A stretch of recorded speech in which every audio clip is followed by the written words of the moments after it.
Hello, folks, and welcome to another episode of Dark Side of the Kitchen. And today we're going to discuss the title Nobody Wants to Be a Chef Anymore. And I think that's both true and not true at the same time, and I'll give you my reasons for it. But if you are watching or listening on Spotify, because I am on Spotify as well, then give me a like, drop a comment, let me know what you think. Tell me when you think I'm wrong. Tell me what you agree with. And I appreciate any interaction on social media because it helps it out greatly. So, nobody wants to be a chef. It's always been the case that there's been a shortage of chefs. I'm in the industry since I was 17 and I'm pushing 52. So, when I came out of college into the industry, there was a shortage. And that's a hell of a long time ago. I have staff working for me that I've been in the kitchen longer than they're alive. So, and I know from colleges over the last few years, and we're blessed in Kerry with having a couple of catering colleges and amazing lecturers, all really talented chefs before they were lecturers. These aren't guys who, studied in a college somewhere sitting behind a desk. These were guys who did the hard yards in kitchens and are now teaching. You couldn't get better teachers because they have both sides. They have the academic side and they have the real world on the line, getting their asses handed to them on a Saturday night experience. So it isn't that part of it. But I do know I remember when I applied for the culinary course, it was CERT back then, which is long gone, but of course the college is still in the same place. The course is just called something different. We had to do an exam to get in because there were so many applying. And I think it was 80 that they took, 2 classes of 40. Now they're looking to get double digits. Now they're talking about there's classes like 7 and 8 and 9, 10 into low double digits from a point of not being able to take everybody that applied.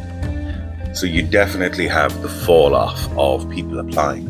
Now you do have, and it is an industry that does promote from within. And it's one of the very positive things about the industry, where I know a lot of chefs, myself included, that started as kitchen porters and worked their way up. So I had 2 years experience before going to college.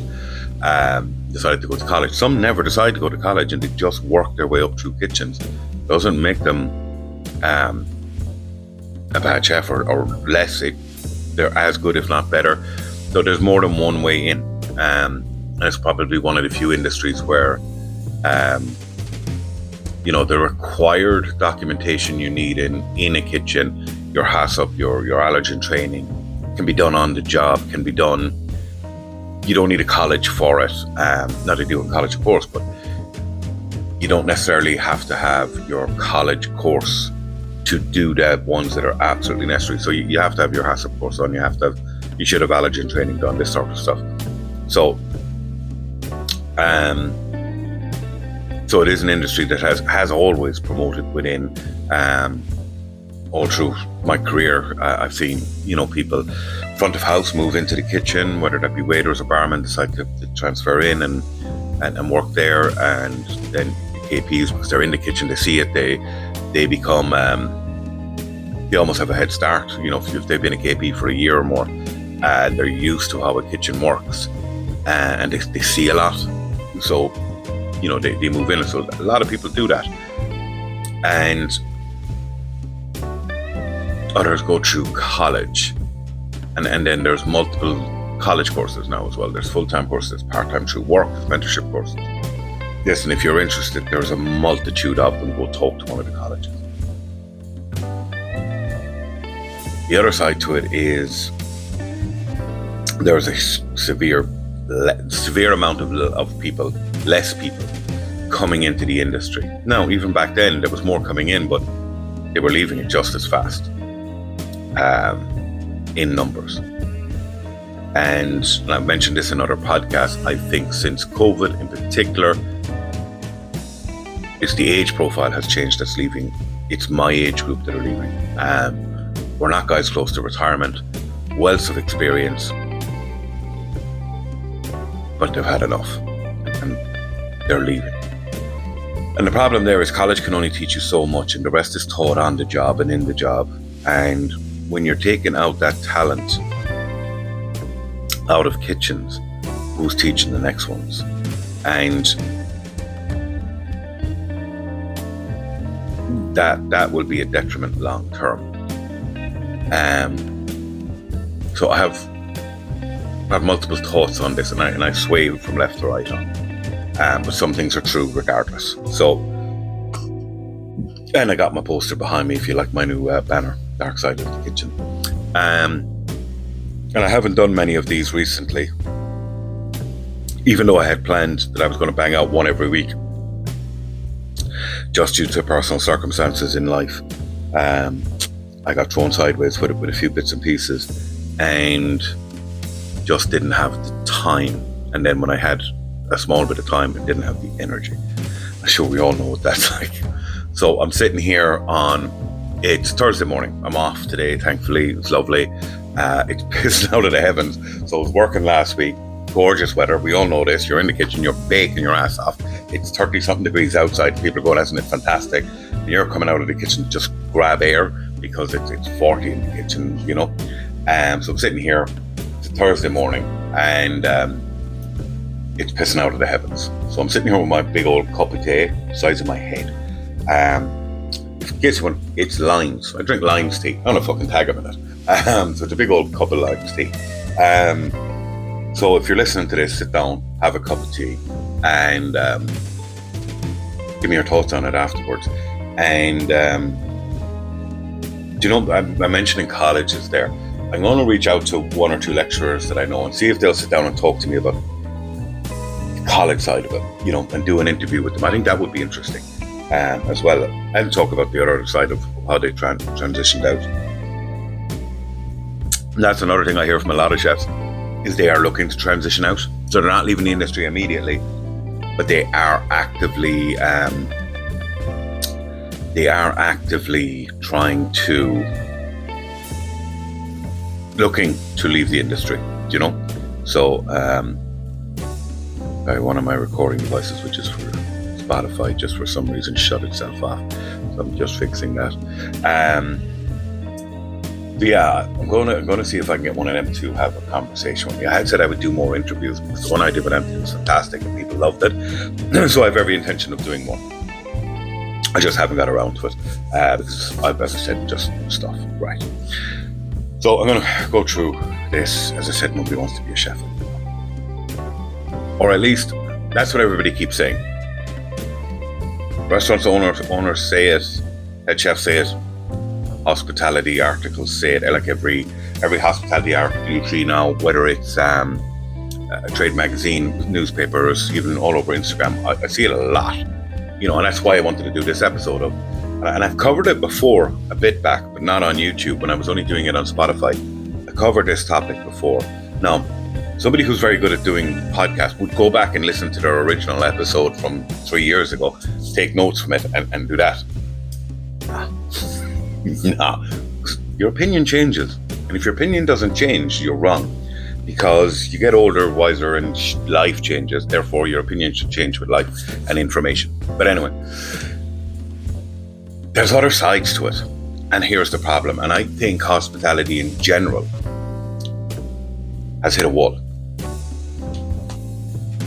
And we're being stubborn about where we are, what we're doing, and about that. Not changing drastically. And I'll go into that in a while of what I think and give you some examples that have always been there, but there's just more now. Then you get the thing of there's no young talent. Nobody wants to work and the new generation doesn't care. All three are wrong. There is young talent. It does come into your kitchens. It just leaves again. nobody wants to work. Yes and no. They don't mind work. They don't want to work like we did. And I'll give you an example. I've said this before because it dropped me when I heard it. Inside in the kitchen a couple of years back, not my kitchen. It was the executive chef was there, the sous chef, myself, and the guy who was the head of banqueting, and he was the oldest of us, you know. And he was that traditional old school chef, not the roaring and shouting type, but gambled, he drank, he was sarcastic, he was fucking workhorse, and numbers didn't faze him. So we're inside in the thing, I'm in the banqueting with this guy, we're over in the main kitchen getting a few bits and pieces. The executive was down in the kitchen, comes up to the sous chef. We just happened to be standing there, starts bitching about the chef de partie, demi chef de parties. He asked either one of them, they were both finished at 5, I think. This was 12 o'clock. He asked would one of them stay on till 7 or 8 because he was short, whatever. Both said no. They planned to make whatever. He said no. So he was bitching and moaning, young guys, blah, blah, blah. The thing we've all done. Sue said, I'll go down, I'll fuck him out of it. One of them fucking staying, blah, blah, blah. He said, no, look, it's fine, let it be. So, the older guy turned, deadpan, coffee in one hand, on his phone looking at the racing in the other hand, looked at us and went, why are you bitching about them? I was like, oh, they won't work, blah, blah, blah. He just looked at us all and went, are they wrong? Or were we? Walked away. I just went, now we came up in a different generation. But, yeah, they won't work the hours we worked. We put that down to lack of passion, lack of caring, or is it because they intend to have a life outside of a kitchen? How many people who are my age, not even my age, 10 years younger than me, older than me, you worked in kitchens, you gave it everything. You gave it everything all the time. Go on. Who benefit? You? No. I do it, and I still do it. I still do too many hours. That's how I was trained, that's how I'm built, I don't begrudge them going, no, not doing 50, 60 hours a week. You can't fucking blame them, so nobody wants to work or nobody wants to work like we did. And then that goes back to, if the industry doesn't change, guys like me are going to retire out of it eventually, one way or the other. Either something's going to give up, a knee, a fucking shoulder, or fucking the will to live. And then who replaces us? Because they won't do the hours. So then the industry has to change. But it has to change dramatically. Do I have the answer to this? Fuck no, But I do have thoughts. And I'm going to give them to you as we go. So the new generation doesn't care. No, they don't. Not to the same level. They never will. So if you say they don't have the same passion we did, they don't. That's why they refuse to work. That's why they expect to get certain time off. They expect to get, be able to go away to concerts, to do this at weekends that we give up permanently. How many times did you not go to a wedding or a family event because it was on a weekend and work needed you? Did it? So, but maybe that's not the full story. Maybe the question, maybe we're asking the wrong question. Maybe that's the whole fundamental of this conversation is, maybe the real question isn't why don't people want to become chefs? Maybe the real question is, what did the industry become? Maybe if we answered that question, we solved the other one. Because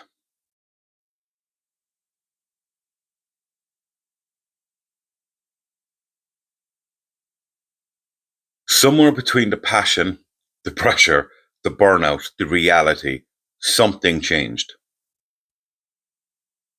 And every chef is feeling it.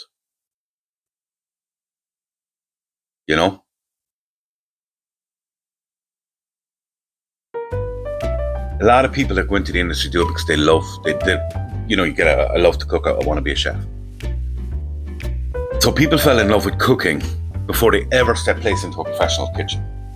So in theory, as an industry, you have a built-in workforce because everybody eats, and you have these people who love to do it and end up in the industry. Okay, I didn't love to do it. I came in a different way. I came in, it was a job, just a summer job. You know what I mean? It was a job while I was in school and college, and it was kitchen porter. And I just, as I went, I fell in love with it. But I've had young people come into me, start a job in the kitchen. It's their first kitchen because they love to cook. They don't have the professionalism, but then again, how could they? You come to the kitchen to get that, to get the further training, and to reach whatever their goals are. So the creativity, the artistry, the fire, the movement. TV made that look intense and meaningful. Social media made it look beautiful. When they come into a kitchen, reality hits. The hours, the exhaustion, the pay.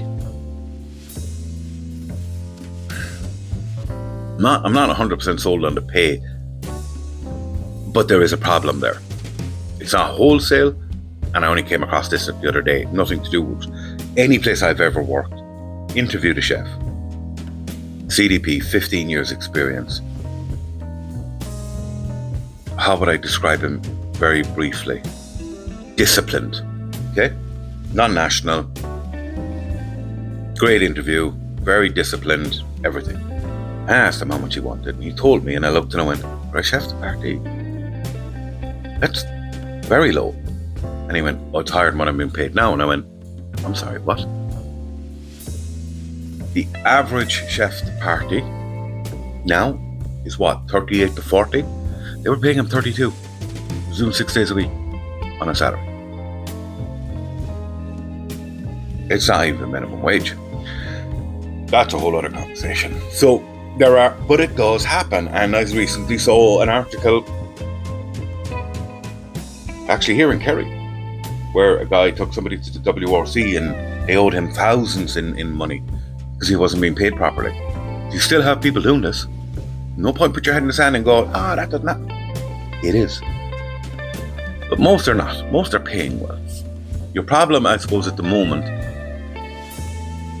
people are putting you on a salary, but then the hours don't match. And then people get pissed off because now you're not being paid for the extra hours because you're salaried.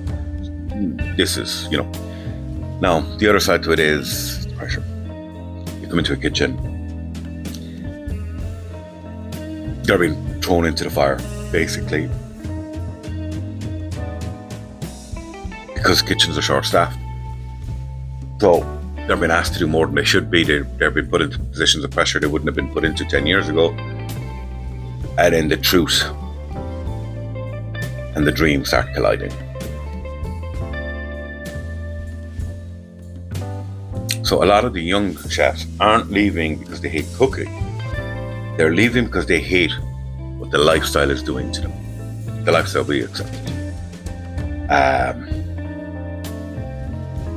I guarantee you most of the guys that are lecturers, I've never spoken to a lecturer about this, so I am shooting off the top of my head on it.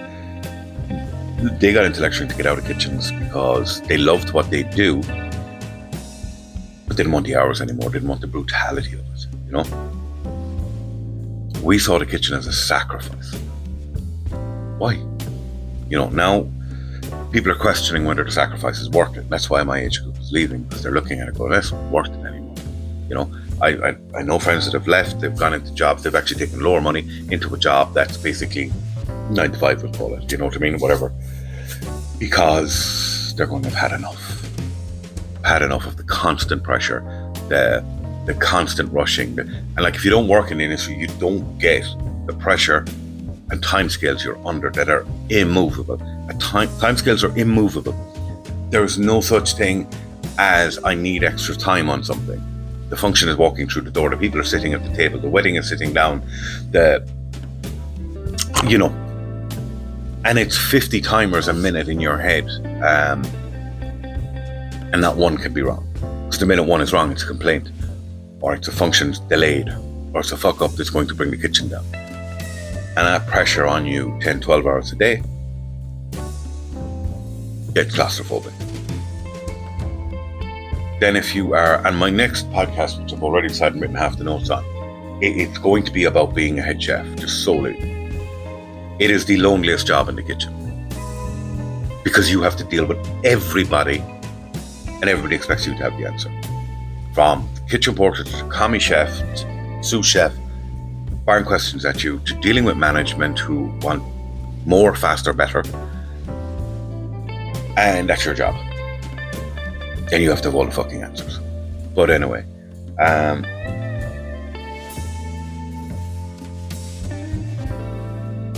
is it worth the sacrifice? And that's the conversation we have to happen.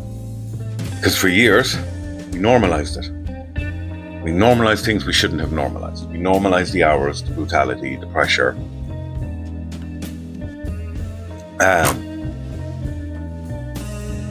Going to work sick, no work-life balance, mental exhaustion, being underpaid while being overworked. Chefs are burning out at a massive rate, like never before, because there's less of them. But they're doing the same amount of work as kitchens are putting out the same volume of work with less people. That's unsustainable for any period of time in any kitchen. I get there's the other argument to it of there's a cost element. Places have to make money. Of course they do. What price are you willing to pay? Not as the chef, as the manager, owner, whatever. What price are you willing to pay? Because you're asking the chefs to pay the ultimate price. And chefs, we accepted it because it was passion. And that was supposed to outweigh everything. And I've said it like with probably every podcast I've ever done. I love this industry. I love cooking. I love what I do. I love the creativity, and it gives you all of that. And I've met some amazing people. I have friends for life, guys that we did battle with from, and all that. I traveled with it. That doesn't mean to say there's not a bad part. I'm not about to leave the industry. I'm not walking away. I couldn't do fucking anything else. No other employer would fucking put up with me because I'm fucking cantankerous. Not roaring and shouting at people. I'm just cantankerous. I'm me, and I love what I do. And yeah, there's pressure at times, and as I said, we accepted it with the word passion attached. The new generation, they're asking different questions. Questions the older kitchen heads like me never wanted to hear. And here comes the problem, is you now have generational, I will never understand them and they will never understand me. And that doesn't make them wrong. Why should destroying yourself be part of the job? Every old chef I know is fucked. Now, there isn't actually that many chefs that are old. It's not a job you can be old in. There's a few, but if you stop and think about it, old chefs, guys well into their 60s. How many can you name? Still leading a line. I know a couple who flutter in and out and do a few shifts here and there, for the crack. But I'm talking full on. How many are in their late fucking 50s? I'm in my early 50s. That doesn't give me a fucking lot of time, does it?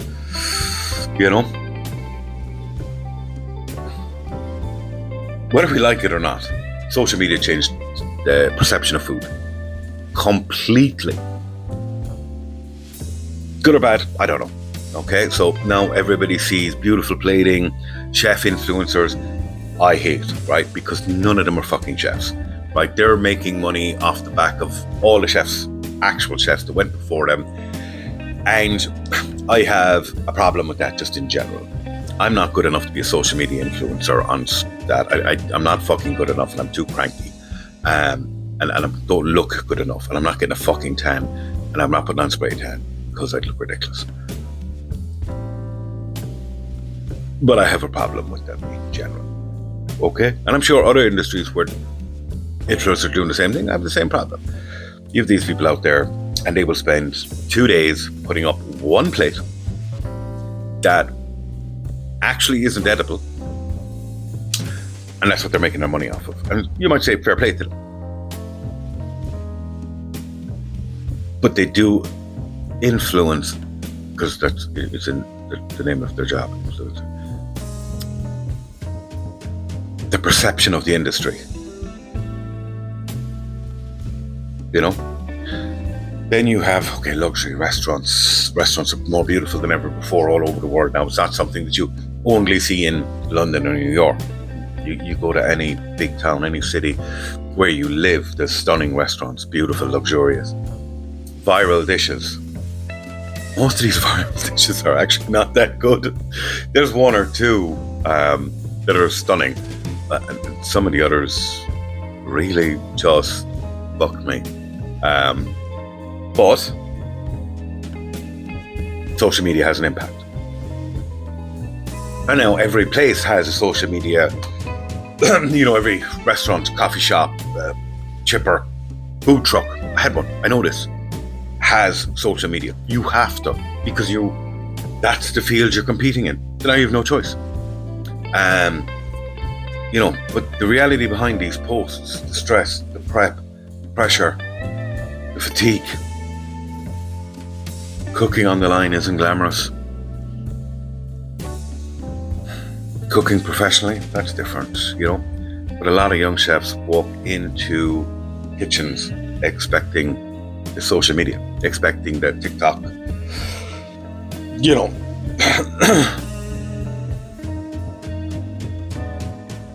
They're expecting that creativity. They're expecting to have that creativity. But you're not going to get in the kitchen as a young chef. You're not. But instead, they're fighting to survive in there. And the disconnect happens.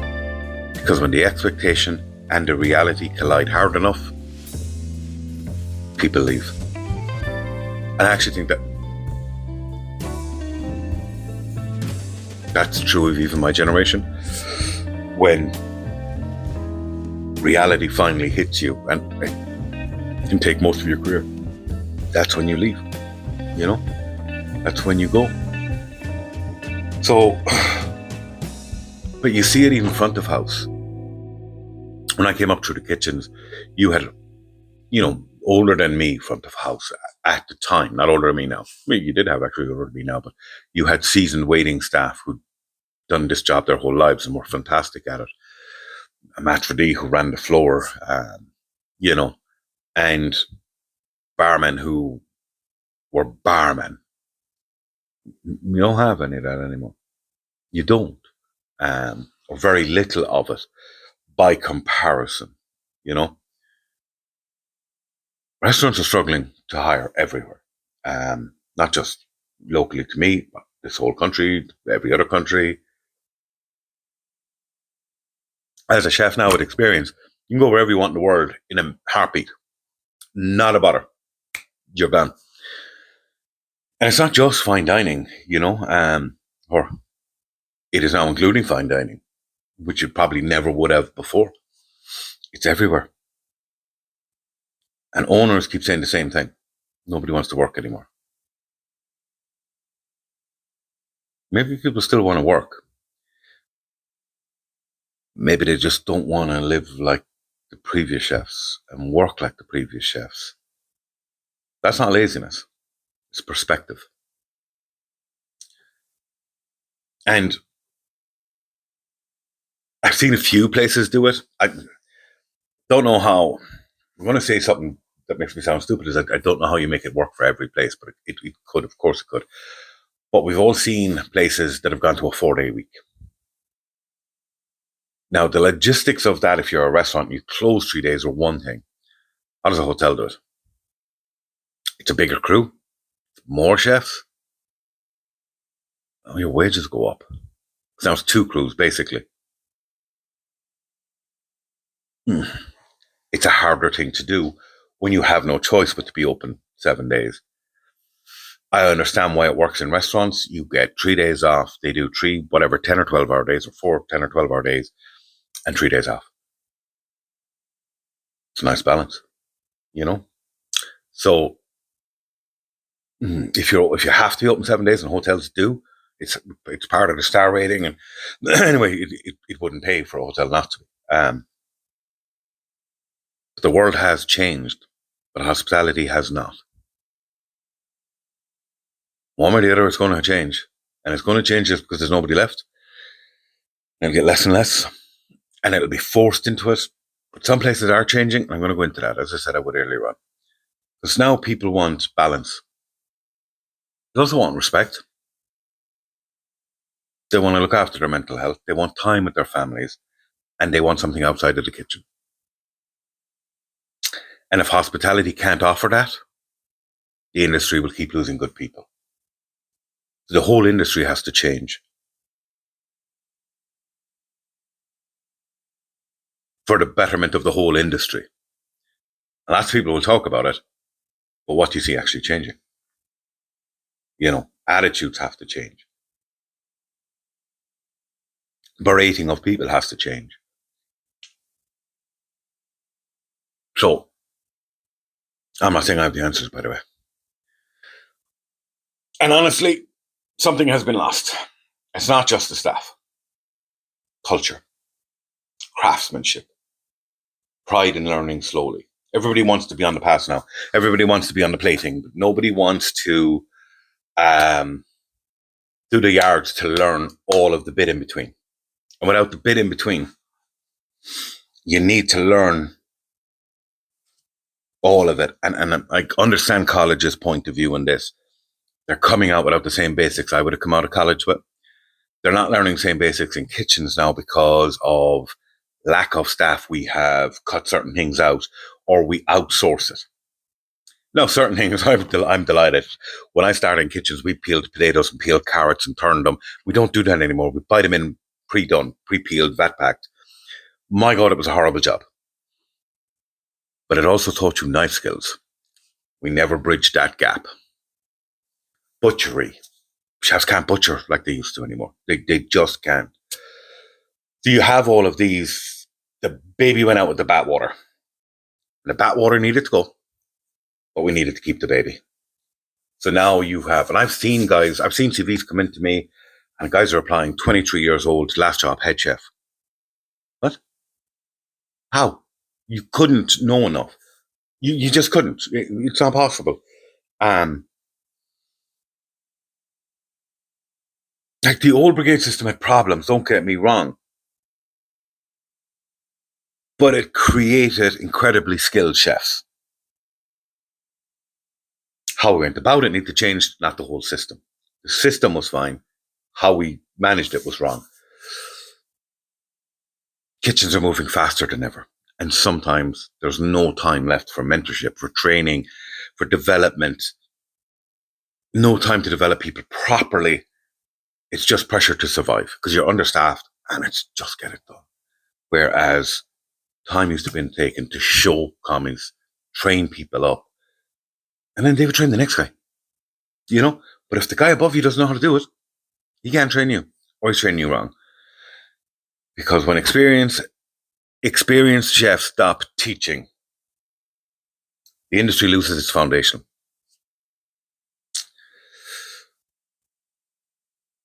So what needs to change? The answer is not lowering standards. It's not glorifying suffering either. The future of hospitality has to lie somewhere in the middle. Strong kitchens, high standards, real discipline, but also healthy leadership, better balance, better communication, more sustainable careers. I told you I don't have the answer to this. Because if kitchens want people to stay, they have to actually become places where people can build lives, not just survive temporarily. And I think that's what's happening is chefs are surviving in places temporarily. It's not going to work. So Nobody wants to be a chef anymore. Maybe that's true for some people. But maybe what people really don't want anymore is unnecessary suffering disguised as passion. Because cooking itself still matters. The creativity, the art, the connection. The question is whether or not the industry can evolve enough to want to make people to stay. If you've gotten to the end of this video, drop a comment, drop a like. Hey, follow as well. It'll be lovely. I'd appreciate feedback, your thoughts. As I said earlier on, which then I never covered, about my thoughts on it. And I see a couple of things happening at the same time. So, and it's, as I said, it's always been there. You just don't notice. So, size of menus has got to change. It's got to come down. And I know people are going to go, you can't. You have to have a certain amount of stuff. Really? Do you? What does McDonald's sell? Burgers. That's it. Think about it. What do they actually sell on their menu? Your local chipper has a bigger menu than McDonald's. McDonald's has a burger, whatever, 5, 10 ways. That's it. 1 patty with cheese, 2 patties with cheese, 2 patties with cheese and lettuce. That's all the fucking changes. And they do chips. Big or small. That's it. What does Starbucks sell? Coffee. It's a coffee shop. They don't have all the other stuff that your local coffee shop that you go into has a much bigger menu than Starbucks. Subway sells a sandwich. I know, different breads, but it's not fucking bread anyway, but different, yeah. That's all they sell. You go into your local coffee shop, you can get a burger, fish and chips, a sandwich, a dessert, and 50 other things. Buff in Dublin, restaurant opened. If you don't follow them on social media, I'd be surprised. What do they sell? Garlic bread to start. Choice of steaks. Loads of chips. Fitter rolls. They just do it brilliantly.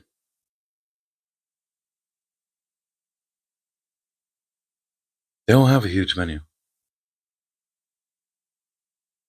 Fine dining restaurants never had huge menus. Because you can't do it well. So maybe you have to stop this idea of being a huge menu and start being very particular about something and being brilliant at it. You don't go into a barbecue restaurant and expect to get a fantastic vegetarian meal or the best fish dish you'll ever have. Because it's a barbecue restaurant or a smokehouse, or you go into, which I'd love, like, go to it if you've ever been to Quinlan's Fish and Chips. They do fish and chips. Can't go and ask them for a burger. They do fish and chips. They might have 3 or 4 different types of fish today. And they've got chips, peas and tartar sauce, slice of lemon. That's it. They don't have 10 things on the menu. They're busy. They do it brilliantly. And that's the point, is if you do it well. And I think that's where food trucks, people love the food on food trucks. Why? A food truck does one fucking thing, and it just does it better than everybody else. There's a food truck, and I know about this, down in Cork. There's queues at it. They do fish and chips. You just get asked how many you want. How many do you want? 2. That's it. That's order taken. Do you want a drink? Choice of 2. They have a queue. I had a food truck used to do tacos. People go, "What you not thinking about doing a burger?" I did tacos. Do it well, do it fast. And I think the answers for everybody is in there somewhere between the hours you open. Yes, you have to be open. I actually was reading an article last night. Could have been on Facebook. I don't know. About a bakery, and it opens for an hour a day. They don't work an hour a day now. It's open an hour a day. They work 8 hours. But they bake for 6, sell for 1, and clean down. They sell out every day. They have 5 staff members. They only make a couple of items. They just do them amazingly.